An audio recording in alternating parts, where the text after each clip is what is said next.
Good morning. Today is day 12 of our Advent series, The Soul Feels Its Worth, devotional by Hilary Shank, and the music by Handel's Messiah. Today's reading is titled Despair. Matthew 26:38. Then he said to them, "My soul is deeply grieved to the point of death. Remain here and keep watch with me." Mark 14:37. Simon, are you asleep? Could you not keep watch for 1 hour? Mark 14:50.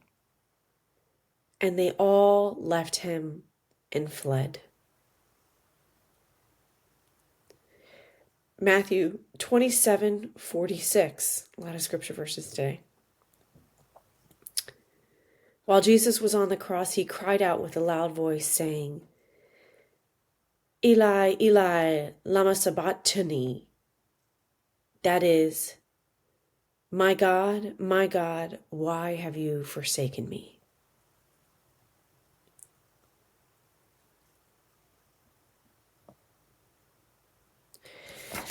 Let's read today's reading, The Agony of the Cross. Contrary to what people might believe, the extreme grief that Jesus experienced is not focused upon himself. When Jesus was approaching Jerusalem, he began weeping over it, saying, "If you had known in this day, even you, the things which make for peace, but now they have been hidden from your eyes." Jesus longs for our rescue and redemption. He knows that Israel's rejection of his messianic claims and its failure to respond to his invitation are about to be permanently sealed. His death will bring forth God's judgment and the destruction of Jerusalem and the temple, just as he had warned and lamented. Our failure, like the 3 disciples whom he asked to watch and pray, demonstrates that not even his most intimate associates have the spiritual discernment to understand what is happening, and for that, he despairs. On Palm Sunday, Jesus' triumphal entry into Jerusalem. It's found in Luke. Well, it's found in the Gospels, but I want to read the one from Luke. He enters the city riding on a donkey, a colt that has never been ridden before. People start to see that it was him, the Messiah, and they spread their cloaks on the road and wave palms in the air.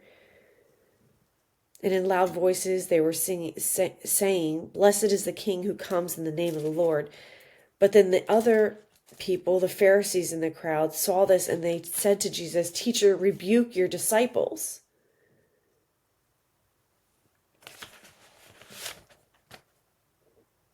And it says that Jesus said, "I tell you," he replied, "if they keep quiet, the stones will cry out." And this is the verse I want to focus on. It says, "As he approached Jerusalem and saw the city, he wept over it."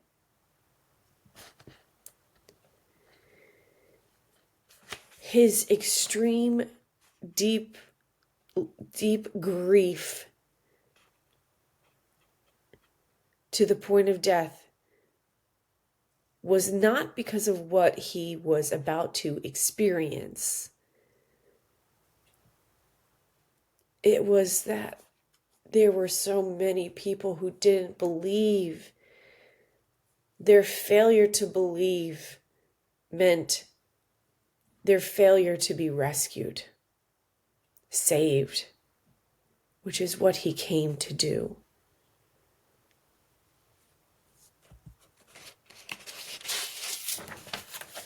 This author says that even his most intimate associates, or what I call his best friends, his 12 best friends, the disciples, 11 really, because Judas betrayed him, but even his most intimate associates do not have the spiritual discernment to understand what is happening. They don't have their own strength to stay up and pray. They don't have their own fortitude to stay when the times get tough. They fled. And it was so hurtful that he began to weep over Jerusalem in despair over our failure to see. Because when we see, we believe, and when we believe, we're saved. And he wants to rescue and redeem as many people as he possibly can, so that they may have a direct personal relationship with God the Father. That was the whole intent, to restore what God originally intended, that direct personal relationship. And when he saw their hard hearts, he wept and despaired. And I want to just point one thing out. The author uses Matthew 27:46. Jesus cried out with a loud voice, saying, Eli, Eli, lama sabachthani. That is, my God, why have you forsaken me? And this scripture verse gets confused all the time. We take it at face value and think that God the Father turned his back on Jesus. But the truth is God never left his son. What Jesus was doing was referencing scripture from King David, the hymns of King David, that not only could relate to his feelings of deep despair, grief, and sorrow, but also were prophecies of what he would experience on the cross and what would be fulfilled when he was raised from the dead. He was not saying, God, you left me. He was referencing Psalm 22, his exact words. And the way rabbis teach is to memorize the scripture, and we do this today, by starting a scripture and allowing the people that he is teaching to continue to reflect on the rest of the scripture. It would be like if I were teaching the Lord's Prayer, the Our Father prayer, and you know it, but I want you to recite it with me. I would start with, Our Father, who art in heaven. And most people, whether you're in Mass, whether you are by yourself or one-on-one with somebody or whatever, would join in and finish it. Our Father, who art in heaven, hallowed be thy name. Thy kingdom come, thy will be done on earth as it is in heaven. That's essentially what he was doing in this scripture verse. Let me read from Psalm 22. And actually, this is a great psalm for you to go back and read the full version because, like I said, it echoes the deep despair that Jesus felt. It was something that the rabbis would do to get people to remember and recite the scripture verses. It is a prophecy of the cross and a fulfillment. Psalm 22, a psalm of David, King David. My God, why have you forsaken me? Boom, right there. Why are you so far from saving me, so far from the words of my groaning? This is how he felt, like God was so distant.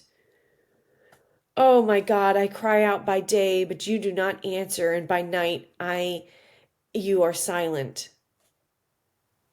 That's the way he felt, although it wasn't true. And he goes, yet you are enthroned as the Holy One. You are the praise of Israel. And our fathers put their trust in you. Our fathers put their trust. They trusted and you delivered them. They cried to you and were saved.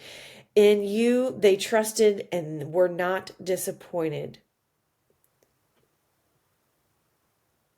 And then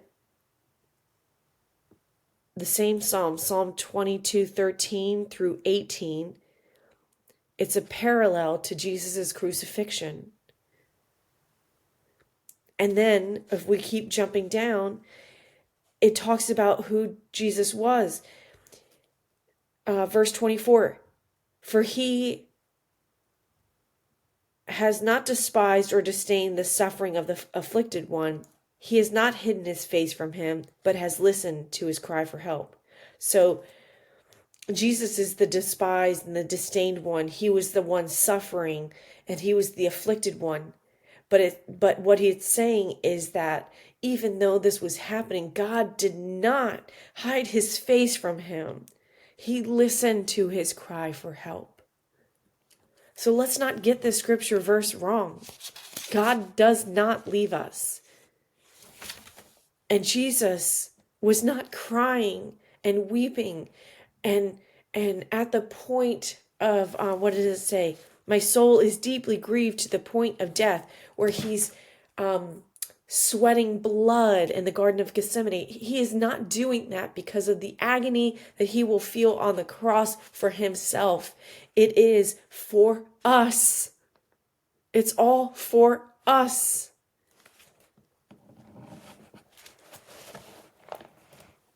It's all for us that he cries.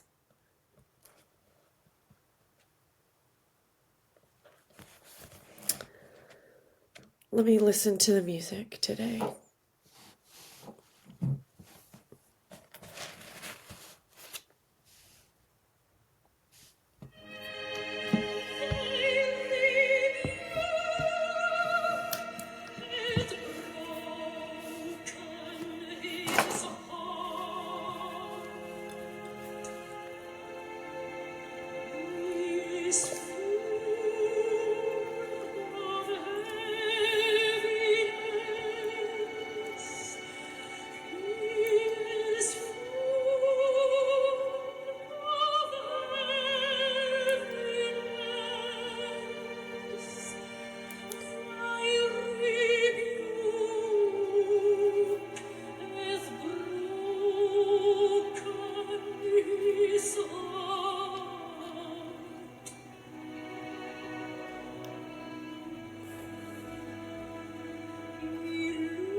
I think that last part of the music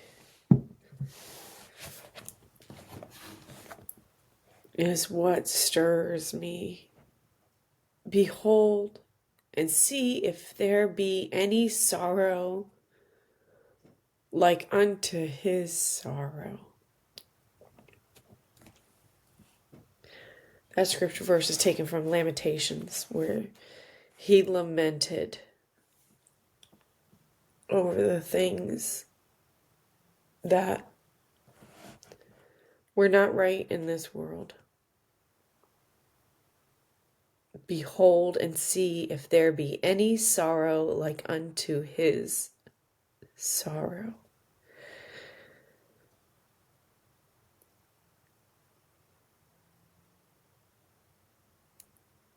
I sometimes wonder if Jesus thought that more people would believe in him, or that the Pharisees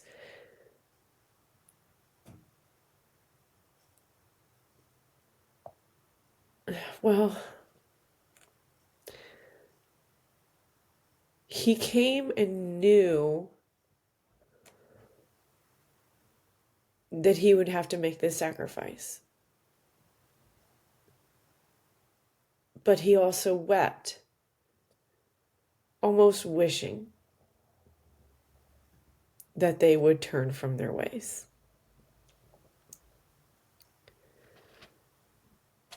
He was fully God and fully man. I wonder if fully God, he knew and was acceptant of what he needed to do on the cross, but as a fully human, full man, he almost wished it didn't have to be that way. Wished that what he said and what he did and the miracles he shown and the messages he preached and teach, that they would have been enough.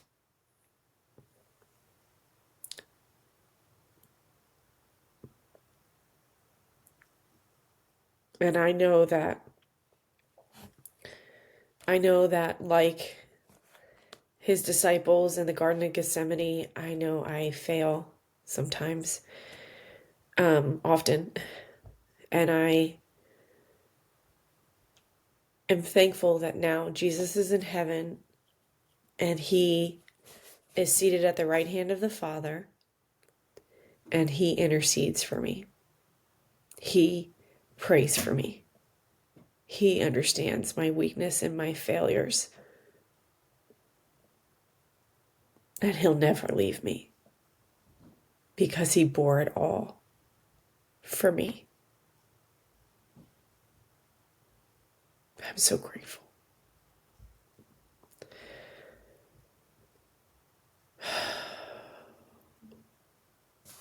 Thank you for joining me.